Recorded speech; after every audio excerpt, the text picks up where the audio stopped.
Hello to all my friends out there. I just got home. These are good, Walmart.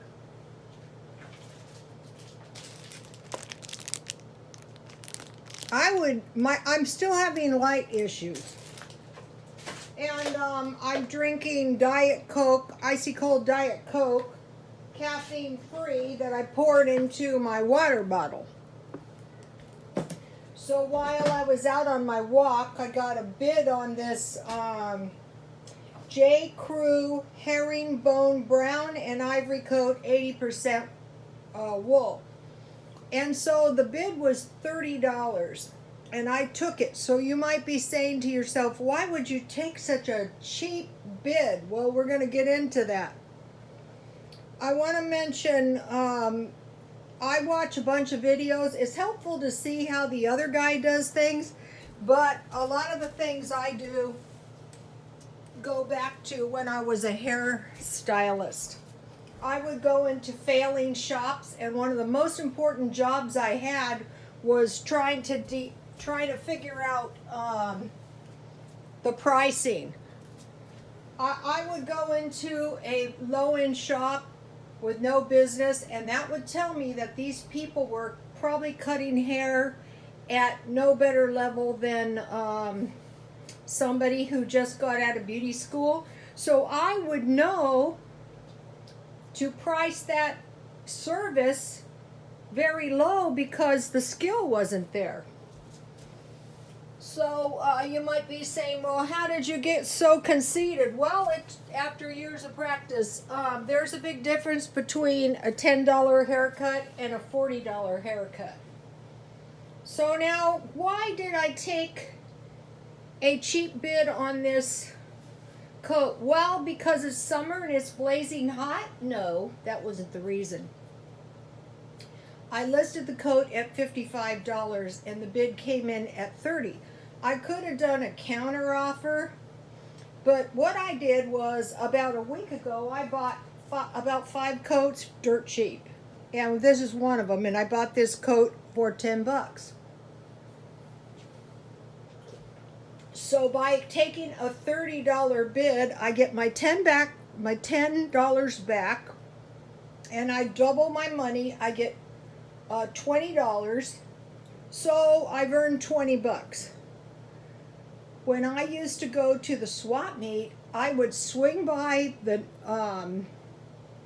99-cent store and I would buy $30 worth of food. So if some girl wants to give me her grocery money, I might as well take it. And another thing you might be saying is, well, you know what just happened, Rhoda? A vendor bought that for $30 and they're just going to turn around and sell it for $60 or $75. Yeah, that's true. In which case, if I get vendors for clients, I love it, because I know they're going to be back looking for more good deals. I also sold a pair of Anais Gavani white sunglasses and Kenneth Cole white watch, and I used to wear them myself as a set. So I thought, I think I'll see if I can sell them as a set because I've had them a long time, and I did. I sold them for $30, so it was an incredible good deal, just like this was, and of course my client was happy. So I'm looking for a happy client that is going to come back for more. Okay, now, a lot of people say when you list your item, hang it. But what I do is I just try to, show the coat off in a good light. And if it's a good item, that will be easy. But when I hang them, you'll notice I have 2 hangers because I don't want any pressure on the shoulders or anything. I don't want to damage my item. And I've had it in there hanging for about a week. I didn't go shopping today because it was too hot. So now, let's say you're new to eBay. When I first started, I couldn't really conceptualize how to do it because there's not good videos out there. So I had to learn myself. I see people making one fatal mistake of buying a bunch of junk in bulk. I wouldn't do that. I would shop for one item, one high quality item that I can sell. And the goal is they give you 30, I do the auction. Now, if you can't do a 30-day auction where you move 30 items, then you don't need to move up and just like list hundreds of items. You're not advanced that far. That's like going back to the salon where the person was such a bad hair cutter that nothing but years of practice was going to help them out. So you say to yourself, okay, my target price could be, not necessarily, you want to run this thing 2, 3, 4 times? Forget it. I'd rather get my 30 bucks. A lot of times I buy stuff for $1. I bought this for 10 bucks, so that was high, but the thrift store price was 20 bucks. And I said to the woman, if I buy a lot, will you give me a discount? And she said, okay. I mean, it's blazing hot here. Okay, so if you can start learning how to do this, $30, you're earning $30. And so if you can do that one time per day, you would earn $900. Let me just tell you, most people can't do that. But if this is the approach you take, you will learn how to do it. The first goal is to figure out, what in the world am I trying to do here? What is the concept here? The concept is to find a low dollar item and sell it at a rate, every item. Don't buy 500 pieces of junk and say, well, I'm going to make no. You can, but I wouldn't. The 30-day auction does not cost me anything. And then they give you 50. And if you want to exceed your limits, like if you get good at it, which believe me is going to take you a while, unless you want to create a store that's going to cost you every month, then you're not really making a profit on this. You're having to sell God knows how many items just to pay your store. Forget it. That's not smart.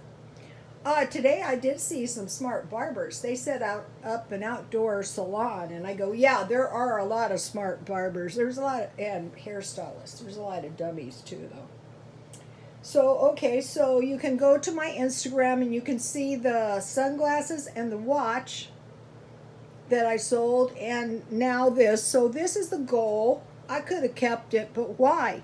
Now, I buy things for $1. At this point, I could buy 30 items, $31 items. Last week, I bought a red checkered coat for $1.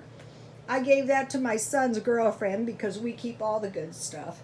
And my next door neighbor has a little boy, and I got a pretty nice hooded coat for $1, so I gave that to him. And so, okay, so now say if some young girl, which I figure is the one who bought this, gets a really nice coat, 80% wool coat, and looks very, very beautiful, then I get blessings. And she gets a really good item. People know you bought it at a thrift store, Or let's say some vendor buys it and she earns $30. And so she's happy and I'm happy and I get blessings. A lot of them. I always tell my son, it's not just the things that happen. It's all the good things that happen. It's all the bad things that don't happen. So okay, I had 3 coats that I dispersed with. 2 we kept and 1 I sold. So now what I would want to do, I don't want to just dog paddle, but I don't want to start drowning either. My next goal would find 3 items that I can sell for $30 to replace the 3 items that I disperse with. And so that would mean if I wanted to use my $30, I would have to sacrifice $3, or depends how much I bought the item for. I could do that. I could buy $30 worth of food. Today I'm working on my cans, and I'm working on my eBay inventory. Or Jan from New York City had a good tip. Try to save $1 a day. So if you sell this coat for $30, there you have your $1 a day.